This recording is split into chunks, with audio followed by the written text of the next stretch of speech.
ചങ്ങായിമാരെ രാവിലെ എന്നെ ട്രോഫി അടിച്ച സന്തോഷത്തിൽ ഞാനിങ്ങനെ നിൽക്കുമ്പോണ്ടല്ല അമ്മ രാവിലെ ചോറ് കൊടുത്ത സന്തോഷത്തിൽ ഇതാ മൂന്നും കൂടിയാണ് തിന്നുന്നുണ്ട് കേട്ടാ. പിന്നെ കുളിച്ചൊരുങ്ങിയിട്ട് എൻ്റെ വക ഒരു സക്സസ് പോസ്റ്റ് ഇട്ടാ. പിന്നെ നമ്മൾ നേരെ വിട്ടണ്ടല്ല നമ്മളെ അടുത്ത ചാമ്പ്യൻ്റെ വീട്ടിലേക്കാണ് കേട്ടാ. നമ്മളെ ജിമ്മിൽ തന്നെ ഇറങ്ങിയിട്ട് 80 കിലോ ഒരു ഗോൾഡ് മെഡൽ തൂക്കി ആയിട്ടാണ് നമ്മൾ ആകാശേട്ടൻ. അപ്പോൾ ആകാശേട്ടൻ്റെ അടുത്ത് വന്നിട്ടുണ്ടല്ല ഒരുപാട് കാര്യങ്ങൾ ഇങ്ങനെ കോമ്പറ്റീഷൻ്റെ കാര്യങ്ങളും പറഞ്ഞിട്ട് പിന്നെ എൻ്റെ മുടീനെ കൊല നോക്കിയതാട്ടാ. മുറിച്ചിട്ട് ഏകദേശം കൊളായി പോയി, എന്തായാലും സാരില്ല കേട്ടാ. പിന്നെ നമുക്കൊരു വിളി വന്നു, എവിടെയെന്ന് അറിയാം, വാട്ടർ ടാങ്ക് കഴുകാൻ വേണ്ടിയിട്ട്. ഈ സന്തോഷത്തിൽ ഇരുന്ന് കഴിഞ്ഞാൽ പണി നടന്നില്ലെങ്കിൽ വേറെ പരിപാടിയും നടക്കൂല കേട്ടാ.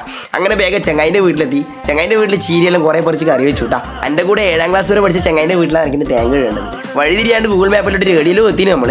പിന്നെ നമ്മൾ വഴിക്കേണ്ട പിള്ളേരെല്ലാം ഒന്ന് ഹാപ്പി ആക്കിയിട്ടുണ്ടല്ല. ആ ഒരു ഹൈവേ നടുക്ക് ഇങ്ങനെ കയറിയിട്ടിട്ടുണ്ട്. അതിലേക്ക് കൂടെ വെച്ച് പിടിച്ചിട്ടുണ്ടല്ല. ഏകദേശം നമ്മളുണ്ടല്ല സൈറ്റിലെത്തിയിട്ട് എന്താ കണ്ടേന്ന് അറിയാം. അതാ എൻ്റെ കൈമിലിരിക്കുന്ന വേറെ ആരുമല്ല, എൻ്റെ കൂടെ പഠിച്ച ചെങ്ങായിൻ്റെ ചെറിയ മോൻ.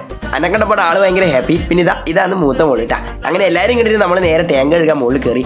ടാങ്കിൽ ഒരുപാട് വെള്ളം ഉണ്ടായിട്ടുണ്ടല്ലോ. ആ കുറയാൻ വേണ്ടിയിട്ട് ഇങ്ങനെ കാത്തിരിക്കുമ്പോഴത്തേക്ക് നല്ല സ്ഥലമായതുകൊണ്ട് പുറത്തിങ്ങനെ നോക്കിയിരുന്നു കേട്ടാ.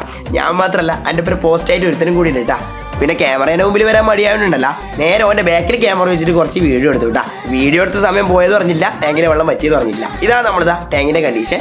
എൻ്റെ ഏകദേശം കഴിഞ്ഞിട്ട് നമ്മൾ ഈ ഒരു ലെവലിലാക്കിയിട്ടുണ്ട് കേട്ടാ. പിന്നെ താഴെ ഇറങ്ങിയപ്പോഴാണ് നമ്മൾ ചെങ്ങായിൻ്റെ ഒക്കെ നല്ല കേക്കും ചായയും എല്ലാം കിട്ടി. പിന്നെ വല്ല ചായ കുടിച്ചിട്ടുണ്ടല്ല, നമ്മൾ ചെങ്ങായിൻ്റെ മൂത്ത മോളില്ലേ ആളെ കടിയെല്ലാം കണ്ടിട്ട് നമ്മളവിടുന്ന് വിട്ടു കേട്ടാ. പിന്നെ നേരെ വീട്ടിൽ പോയിട്ട് കുളിച്ച് ഫ്രഷ് ആയിട്ടുണ്ടല്ല, നമ്മളെ അടുത്തുള്ള ഒരു അമ്പലത്തിലുണ്ടല്ല സ്വാമി ഭിക്ഷ ഉണ്ട് കേട്ടാ.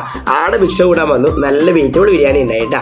അതും കഴിച്ചിട്ട് നേരെ ചായ കുടിക്കാൻ ധർമ്മശാലയിലേക്ക് വിട്ടു. നമ്മൾ ഇന്നത്തെ പരിപാടിയുടെ കഴിഞ്ഞു കേട്ടാ. അപ്പോൾ വേറെ ഒന്നുമില്ല, നിങ്ങളെ പരിപാടി നടക്കട്ടെ, അതുവിൻ്റെ പരിപാടി നടക്കട്ടെ.